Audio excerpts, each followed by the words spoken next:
नमस्कार साथियों, ये टंग डायग्नोसिस का आज हमारा 4th एपिसोड है। हम वन बाय वन करके चल रहे हैं। हमने अभी तक जो किया, हम चल रहे हैं 8 गाइडिंग प्रिंसिपल पे हम बात कर रहे हैं। आज हमारा टॉपिक है एक्सिस एंड डेफिशिएंट। हम पहले उस पर डिस्कशन करते हैं कि एक्सिस क्या होता है और डेफिशिएंट क्या होता है, और टंग डायग्नोसिस में उसको हम कैसे इंडिकेट करते हैं। जो एक्सिस कंडीशन होती है, जैसे टंग इज यूजुअली नॉट पेल। जो एक्सिस कंडीशन की जो टंग होती है वो पेल नहीं होती है यूजुअली। पेलनेस क्या दिखाती है? Paleness indicate deficiency of blood और डेफिशिएंसी ऑफ यांग। जो पेल टंग होती है, पेल मतलब डलनेस जो होती है टंग पे, उसका कारण होता है या तो कि टंग हमारी बॉडी के अंदर ब्लड की डेफिशिएंसी है या हमें यांग की डेफिशिएंसी है, उसकी वजह से हमारी पेल टंग होती है। बस एक एक्सिस कंडीशन में जो कोल्डनेस कंडीशन है, एक्सिस ऑफ कोल्ड, उसमें हमारी टंग पेल होती है। एक कंडीशन होती है एक्सिस कंडीशन में, the exception of this in excess cold which cause pale tongue. जो एक्सिस कोल्ड हमारे शरीर के अंदर होती है उसकी वजह से पेल टंग हो जाती है, उसको तो हम अलग रख दें। इसके अलावा हमारे एक्सिस कंडीशन में टंग पेल नहीं होती है। दूसरा, a condition of excess can coexist with one of deficiency. मतलब जैसे एक्सिस कोई टंग होती है, उसके साथ किसी के साथ डेफिशिएंसी भी हो सकती है। जैसे कि अगर हम एग्जाम्पल की बात करें, there can be deficiency of yang with an excess of humidity in the body. मतलब ऐसा है कि किसी की यांग की डेफिशिएंसी बॉडी में होती है और साथ में एक्सिस ऑफ ह्यूमिडिटी बॉडी में हो जाए। ऐसा जैसे स्प्लीन यांग डेफिशिएंसी होती है। स्प्लीन यांग डेफिशिएंसी में क्या होता है, जो पॉइंट्स हैं उसमें जो एक्सिस ऑफ ह्यूमिडिटी के पॉइंट को तो हम सिडेट करते हैं और स्प्लीन की डेफिशिएंसी के पॉइंट को हम टोन करते हैं। तो इसमें ये दोनों चीज़ें एक साथ को एग्जिस्ट हो गई कि एक एक्सिस भी है उसमें और एक डेफिशिएंसी भी है। एक्सिस क्या है? जब स्प्लीन डेफिशिएंट हो जाती है तो ह्यूमिडिटी एक्सिस हो जाती है। तो एक्सिस क्या है? ह्यूमिडिटी है, और डेफिशिएंट क्या है? वो स्प्लीन है। तो ऐसा भी हो सकता है डेफिशिएंसी और एक्सिस में। एक चीज और है, जैसे द थिक टंग कोटिंग है किसी की, जैसे हम टंग किसी की देख रहे हैं और उस पर जो थिक टंग कोटिंग है, जो कोटिंग है टंग की वो थिक है, वो क्या करते हैं? It always indicate the presence of A pathogenic factor and therefore A condition of axis. यानी कि ये क्या बताता है, जो आपकी जो कोटिंग होती है टंग के ऊपर, वो थिकनेस जो है वो एक पैथोजेनिक फैक्टर को इंडिकेट करती है, और ये एक एक्सिस कंडीशन की है। जो लोग ये कह रहे थे कि अभी टंग की पिक्चर साथ में दिखाओ, जो ये हम आगे जैसे जैसे चलते चले जाएंगे, क्योंकि ये दोबारा से हमें रिपीट होना है यांग डेफिशिएंसी की, यानी कि अभी हम एक फर्स्ट स्टेज पे हैं, तो उनके साथ मैं सबके साथ टंग की पिक्चर में आपको दिखाऊंगा। यहाँ पर एक बार आप इसको बार बार इन वीडियो को देखें। इन वीडियो को देखने से आपके बहुत सारे परसेप्शन क्लियर होंगे। जब हम आगे चलेंगे तो आपको उसको पढ़ने में आसानी होगी। टंग की पिक्चर मुझे दिखानी है और साथ साथ मुझे दिखानी है। अभी इसके साथ जो 8 गाइडिंग प्रिंसिपल के साथ टंग की पिक्चर साथ में नहीं है, आगे से आपको आनी शुरू हो जाएगी। तो मैं दोबारा से रिपीट करता हूं, जो अगर टंग पे कोटिंग थिकनेस होती है वो पैथोजेनिक फैक्टर को इंडिकेट करती है, और ये एक एक्सिस कंडीशन होती है। अगर टंग पे थिन कोटिंग होती है या रूटलेस कोटिंग होती है, रूटलेस कोटिंग को हम बोलते हैं, जैसे कि हम टंग क्लीनर से क्लीन करते हैं तो वो कोटिंग साफ हो जाती है, स्क्रैप हो जाती है। और या ऐसा है कि किसी की बिल्कुल भी कोई कोटिंग नहीं है, यानी कंप्लीट एब्सेंस ऑफ कोटिंग। ये क्या इंडिकेट करती है? ये हमारे शरीर में वीकनेस को इंडिकेट करती है, एग्जॉक्शन ऑफ बॉडी फ्लूइड को इंडिकेट करती है, या एनर्जी को इंडिकेट करती है, और that is a condition of deficiency. और इस कंडीशन को हम डेफिशिएंसी कंडीशन बोलते हैं। यानी कि जो थिक कोटिंग है वो एक्सिस कंडीशन है, जो थिन कोटिंग है या नो कोटिंग है वो हमारी डेफिशिएंसी कंडीशन में इंडिकेट करती है। जो स्टिफ टंग होती है, अब स्टिफ टंग क्या होती है उसके बारे में हमें बहुत डिस्कशन करना है इन पूरे चैप्टर में ही, लेकिन अभी हम क्योंकि समरी पे ही हैं तो उस पर हम बात करें। तो स्टिफ टंग क्या है? वो एक्सिस को इंडिकेट करती है। और जो फ्लैबी टंग होती है, फ्लैबी मतलब लुंजपुंज टंग बोलते हैं। लुंजपुंज मतलब बहुत जो है देखने में ऐसी होती है कि वो बाहर जैसे कोई मरेवा सा कोई हो, तो लुंजपुंज बोलते हैं या फ्लैबी टंग बोलते हैं। वो हमें डेफिशिएंसी को इंडिकेट करती है। क्लियर है? जो सोलन टंग है, जो सूजी हुई टंग होती है, यानी कि थिक टंग होती है, usually indicate an axis condition. This में बी रिटेंशन ऑफ डैम्पनेस और फिल्म। जो स्वेलिंग है वो हमें डैम्पनेस को इंडिकेट करती है या फिल्म को, रिटेंशन ऑफ फिल्म को इंडिकेट करती है। तो ये हम एक्सिस कंडीशन में उसकी काउंटिंग करते हैं। जो थिन टंग होती है, जो पतली टंग होती है, वो हमें डेफिशिएंसी को इंडिकेट करती है। और डेफिशिएंसी किस चीज की है? तो ब्लड की डेफिशिएंसी है या बॉडी में यिन की डेफिशिएंसी है, ठीक है ना, उसको इंडिकेट करती है। अब हम इंटरनल एक्सिस कोल्ड की बात करते हैं। ये भी हम एक्सिस की बात कर रहे हैं और इंटरनल की बात कर रहे हैं। वो क्या होता है? It is due to accumulation of cold in the internal organ. जब हमारे इंटरनल ऑर्गन में जो है, जब कोल्ड एक्यूमुलेट हो जाती है तो उसको हम इंटरनल एक्सिस कोल्ड बोलते हैं। वो कहाँ कहाँ हो सकती है? जैसे कि स्प्लीन में डैम्पनेस बढ़ जाए उसकी वजह से हो सकती है, या इंटेस्टाइन में हमारा कोल्ड रिटेंशन हो जाए उसकी वजह से हो सकती है, या वॉर्म में यानी कि यूटेरस में या लोअर वार्मर में, वॉर्म में हमें रिटेंशन ऑफ कोल्ड हो जाए उसकी वजह से हो सकती है, या retention of cold in the chest हो जाए। तो ये जो है इसकी वजह से, ये सब एक्सिस कंडीशन है। इसमें हमें कोल्डनेस को बाहर निकालना होता है ना। Dampness of spleen, retention of cold in the intestine, retention of cold in the warm, retention of cold in the chest. ये जो सब चीजें हैं जो वॉर्म में है या इंटेस्टाइन में है या स्प्लीन में है, वो हम कहीं भी कोल्ड की जगह पे अगर बैठ जाते हैं तो उसकी वजह से आती है। यानी ठंडी स्थान पे हम कहीं बैठ जाते हैं और हमारे एनएस के द्वारा या वेजेना के द्वारा हमारा कोल्ड अंदर चली जाती है, हम उसकी बात कर रहे हैं। ये एक्सिस कंडीशन है, ठीक है ना। और इसमें टंग कैसी होती है? द टंग इज पेल होती है। इसमें ये एक्सिस कंडीशन है, लेकिन क्योंकि ये पेल टंग होती है क्योंकि कोल्ड की वजह से, the tongue is pale due to cold, coating is white and usually thick indicate cold. This tongue may be blue or bluish purple. ये जब बहुत ज़्यादा ठंड हो जाती है तो जो टंग का जो है कलर जो है ब्लू एंड ब्लू पर्पल हो जाता है। इन टंग के कलर के बारे में, टंग की थिकनेस के बारे में, टंग की कोटिंग के बारे में हमें बहुत ज़्यादा आगे स्टडी करनी है।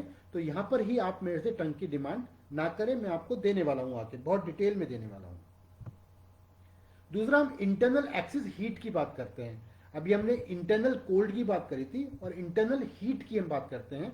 हीट में अगर हम उसमें जाएं तो हार्ट फायर ब्लेजिंग हो सकता है, लीवर में हीट हो सकती है, लंग्स में हीट हो सकती है, या स्टमक में फायर हो सकती है। ये सब इंटरनल एक्सिस हीट की हम बात कर रहे हैं। और उसमें टंग कैसी होती है? The tongue is always red और dark red and coating is yellow and thick. इसमें टंग क्या होती है? रेड होती है या डार्क रेड कलर की हो जाती है और उस पर येलो कोटिंग हो जाती है और वो थिकनेस बढ़ जाती है उस कोटिंग की। ये हमारी हीट को इंडिकेट करती है। तो ये भी हम अभी एक्सिस कंडीशन पे हैं। हम अभी डेफिशिएंसी कंडीशन की बात करते हैं, यानी एक्सिस और डेफिशिएंसी की हम बात कर रहे थे। तो डेफिशिएंसी कंडीशन में क्या होता है? तो टंग डायग्नोसिस ऑफ की डेफिशिएंसी। अब डेफिशिएंसी में हम पहले की डेफिशिएंसी की बात करते हैं। की होता है, यांग होता है, ब्लड डेफिशिएंसी होती है, तो ये कुछ होती हैं। तो मैं पहले ए नंबर पे बात करता हूँ, टंग डायग्नोसिस बाय की डेफिशिएंसी। और की डेफिशिएंसी में कौन कौन सी हो सकती है? जैसे लंग्स की डेफिशिएंसी हो सकती है। तो पहली कौन सी है? लंग्स की डेफिशिएंसी होती है। उसकी टंग कैसी होती है? स्लाइटली फ्लैसिड टंग होती है, स्लाइटली सोलोइन एंटीरियरली, यानी आउटर जो एरिया में है वहां पर थोड़ी सी स्वलन होती है आगे की तरफ से, और फ्लैसिड टंग होती है ना, यानी कि लुंज पुंज टाइप, थोड़ी सी वीक टंग कह सकते हैं, तो होती है। दूसरा होता है हमारी स्प्लीन की डेफिशिएंसी। स्प्लीन की डेफिशिएंसी में हमारे टंग पे टूथ मार्क हो जाते हैं, स्लाइटली सोलन हो जाती है और पेल टंग होती है। पेल मतलब डल टंग हम बात कर रहे हैं। तो स्प्लीन की डेफिशिएंसी में टीथ मार्क हो जाते हैं, स्लाइटली सोलन टंग होती है और मे बी पेल। इसके बाद हम हार्ट की डेफिशिएंसी की बात करते हैं। टंग जो है इसकी ये भी पेल होती है, tip may be slightly Solan, जो टिप होती है आगे से वो थोड़ी सी सोलन होती है, क्योंकि जब जैसे हमने सबसे पहले देखा था, जो करस्पॉन्डेंस देखा था, जो टिप जो है वो हार्ट को इंडिकेट करती है, तो वो थोड़ी सी सोलन होती है यहाँ पे, जो हार्ट की डेफिशिएंसी की टंग है। नेक्स्ट स्टोमक की डेफिशिएंसी। स्टोमक की डेफिशिएंसी में क्या होता है? Lack of coating in the centre of the tongue. जो सेंटर ऑफ द टंग जो होता है उस पर हमारी थोड़ी सी कम कोटिंग होती है as compare to the surrounding area, तो वो स्टोमक की डेफिशिएंसी को इंडिकेट करता है। अभी बी पे हम आते हैं, यानी कि टंग डायग्नोसिस बाय यांग डेफिशिएंसी। अभी हमने बात करी थी की डेफिशिएंसी की, हम भी एक्सिस और डेफिशिएंसी पे हैं, और डेफिशिएंसी में बी टाइप पे आ गए हैं कि टंग डायग्नोज बाय यांग डेफिशिएंसी। और यांग डेफिशिएंसी कौन कौन सी हो सकती है? यांग डेफिशिएंसी इन जनरल अगर हम बोलें तो टंग बॉडी बिकम पेल, तो यांग डेफिशिएंसी में क्या होता है, टंग बॉडी जो है वो पेल हो जाती है। अब जैसे कौन सी है, स्प्लीन यांग डेफिशिएंसी की हम बात करते हैं। तो स्प्लीन यांग डेफिशिएंसी में क्या होता है, टंग बॉडी पेल होती है, कोटिंग होती है उस पर जो कि व्हाइट होती है और थोड़ी वेट कोटिंग होती है, और टंग जो है थोड़ी सी स्वलन हो सकती है, यानी टंग में भी स्वलन, यानी कि टंग बॉडी पेल होगी, कोटिंग व्हाइट होगी, थोड़ी सी वेट टंग होगी, और टंग जो है बॉडी उसकी स्वेल हो सकती है। नेक्स्ट कंडीशन में आता है किडनी यांग डेफिशिएंसी। किडनी यांग डेफिशिएंसी में टंग कैसी होती है, टंग बॉडी पेल होती है एंड स्वेलन होती है, कोटिंग व्हाइट होती है और वेटर होती है। क्योंकि जो सबसे पहले हम वेटर और वेटेस्ट जो है हार्ट में आती है। अभी मैं सेकंड में बात कर रहा हूँ, किडनी यांग डेफिशिएंसी में टंग जो है थोड़ी सी वेटर होती है as compare to the spleen, coating white होती है और टंग थोड़ी स्वेलन होती है। Next is the heart yang deficiency. तो हार्ट यांग डेफिशिएंसी में क्या होता है, टंग बॉडी थोड़ी पेल होती है। हार्ट यांग के बाद टंग का जो कलर है थोड़ा ब्लूइश पर्पल कलर हो जाता है। If there is severe heart yang deficiency, अगर किसी की सीवियर हार्ट यांग डेफिशिएंसी हो रही है तो टंग का कलर चेंज हो जाता है, जो कि ब्लूइश पर्पल हो जाता है। Tip of the tongue more paler और slightly more moist then the rest of the tongue. Tip जो है आगे से हार्ट होता है तो वो क्या है, वो ज्यादा पेलर होती है, आपको लगेगा कि यहाँ से अभी पेलर है, यानी कि थोड़ी सी वीक टंग है या कह सकते हैं डल टंग है आगे से और स्लाइटली, और वो यहाँ पे मॉइस्चर भी थोड़ा ज्यादा होगा बाकी की टंग से अगर आप देखेंगे तो। अगर यहाँ पे स्टेसिस ऑफ ब्लड हो गया है, stasis of blood in heart due to heart yang deficiency. अब हार्ट यांग डेफिशिएंसी किसी को जब लंबे समय तक रहती है तो स्टेसिस ऑफ ब्लड हो जाता है, तो वहां पर क्या होगा, पर्पल स्पॉट आ जाएंगे आपके जो है टिप ऑफ द टंग पे, यानी cause purple spot on the side of the टंग और टिप ऑफ द टंग पे आपको जो है साइड में और टिप पे आपको पर्पल स्पॉट आने शुरू हो जाएंगे। तो ये जो है हार्ट यांग डेफिशिएंसी के कारण से होता है। थर्ड पे आते हैं हम, टंग डायग्नोसिस बाय ब्लड डेफिशिएंसी। अब जैसे अभी हमने पहले बात करी की डेफिशिएंसी की, फिर हमने बात करी यांग डेफिशिएंसी की, अभी थर्ड स्टेज में आता है ब्लड डेफिशिएंसी भी हो सकती है। तो ब्लड डेफिशिएंसी इन जर्नल की बात करते हैं, जिसको मैं टोटल ब्लड डेफिशिएंसी भी बोल सकता हूं। उसमें क्या होता है, टंग बॉडी पेल होती है एंड स्लाइटली ड्राई होती है। Lack of blood cause the tongue to be pale, जब ब्लड कम होता है तो आपकी टंग जो थोड़ी पेल हो जाती है। और lack of blood causes dryness, और ब्लड की कमी की वजह से आपकी टंग में भी ड्राइनेस हो जाती है, जैसे कि as less fluid reaches to the tongue, क्योंकि आपकी जो टंग में जो है फ्लूइड भी कम पहुंचता है तो उससे टंग ड्राई हो जाती है। तो ब्लड डेफिशिएंसी में टंग थोड़ी ड्राई हो जाती है और पेल हो जाती है, ठीक है ना। अभी इसमें स्प्लीन ब्लड डेफिशिएंसी की हम बात करते हैं। तो स्प्लीन ब्लड डेफिशिएंसी में भी टंग पेल होती है और टंग ड्राई होती है। इसके बाद हमारा लीवर ब्लड डेफिशिएंसी होता है। इन सब के प्रोटोकॉल है हाउ टू डायग्नोज में, अगर आप या आपके पास हाउ टू डायग्नोज मेरी बुक है तो इस सब के प्रोटोकॉल ऐसे ही लिखे हुए हैं कि blood deficiency, liver blood deficiency के और स्प्लीन की डेफिशिएंसी, ऐसे सब प्रोटोकॉल लिखे हैं। तो वहां से आप प्रोटोकॉल देख सकते हैं।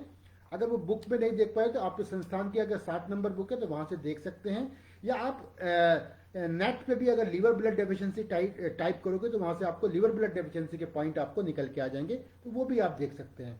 तो पॉइंट को मैं यहाँ पे ज्यादा टाइम वेस्ट नहीं कर रहा था पॉइंट बताकर, पॉइंट आप कहीं से भी देख सकते हैं, सिर्फ आपको पढ़ना है कि लीवर ब्लड डेफिशिएंसी की हम बात कर रहे हैं।